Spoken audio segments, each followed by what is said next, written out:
welcome back to my channel. I'm Tawana.valentin, and I'm here to give you another Friday's Fun Fact at 5.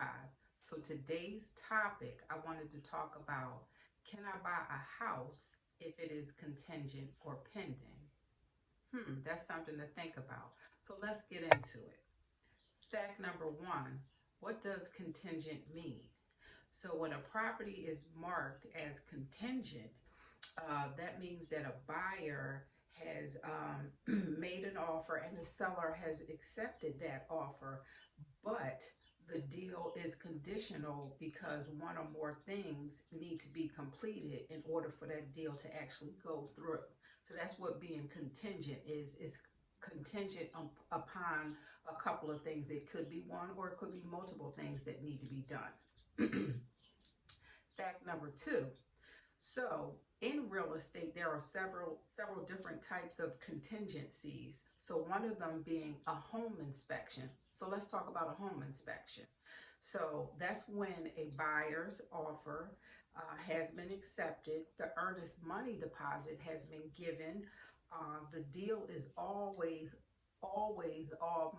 contingent upon that home inspection. Um, so so when you get a home inspection, that will be at the buyer's expense. So you're going to call, you want to schedule that appointment, have that inspector come out. Now, when that licensed professional inspector comes out to inspect that property, so once they're done, they'll do a report. So let's say if that report comes back that there's issues in regards to repairs that need to be done on that house, that's when it will be a conversation, with the listing agent and the listing agent and the buyer's agent, where they need to negotiate the repairs that needs to be fixed. So if it gets to a point where, let's say, they can't come to any type of agreement, like the seller really doesn't have to fix the repairs.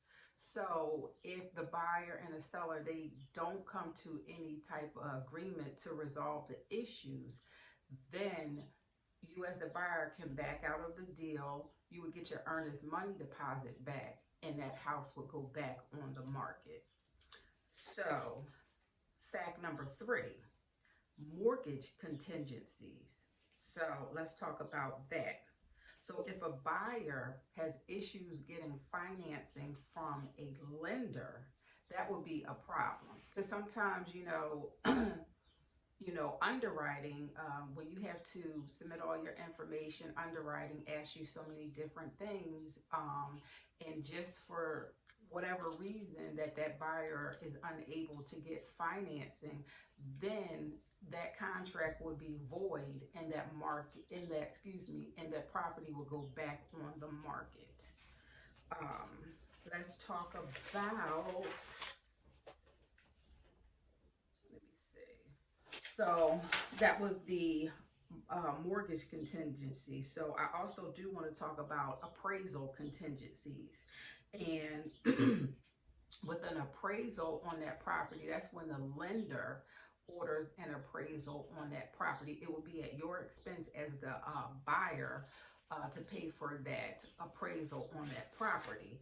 So the appraiser comes out to assess that the property, the appraisal on the property at your expense to assess the fair market value of that property. Excuse me, I'm just reading that. But that's what the appraiser comes out to do. They would assess to make sure that that property is, at market value. Now, let's say for some reason that the appraisal comes back that is actually lower than what the asking price is. Now, there's a couple options that take place. Either you as the buyer would have to come up with the difference of what the property was, priced at. You would have to come out of your pocket the difference, because the mortgage lender is only going to pay what the appraised value of that house is. So the other option is that the seller can actually lower the price. Now, if they don't want to lower the price and you guys can't come to any type of agreement, then that agreement of sale is void and that property goes back on the market. So let's talk about fact number 4, home sale contingencies. Okay, so that's when somebody who already owns a home, they want to look for a new home. So it's contingent upon whether they can get their other house sold.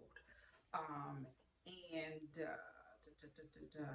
so it'll be contingent. So a home sale contingency will be contingent upon whether they can get that property sold. And this is done to enable that buyer to have to obtain financing on that new purchase. So that makes sense. Let's get into fact number 5, last but not least. So I wanted to say that um, it's not usually uncommon for contingent deals to fall apart as a result of some of the contingencies, or that's what usually happens. While most deals can fall apart, contingent upon your home inspection, contingent upon your mortgage. Uh,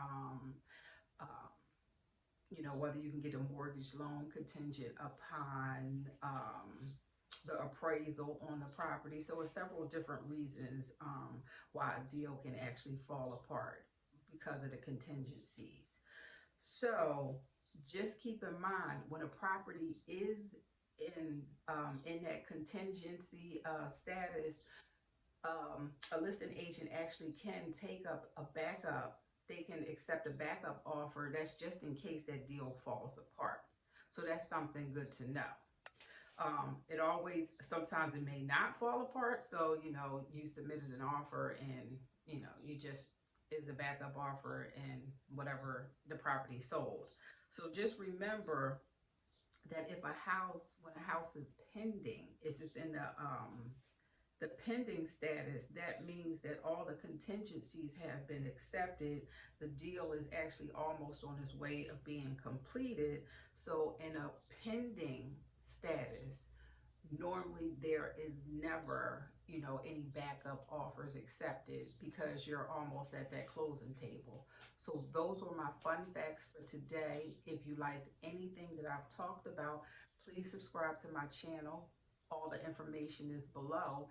And if you are pre-approved or pre-qualified and you're looking for a realtor to help you with your journey of becoming a homeowner, please go to my website, www.tawana.valentin.com, and fill out the information, and I'll set you up with a free consultation.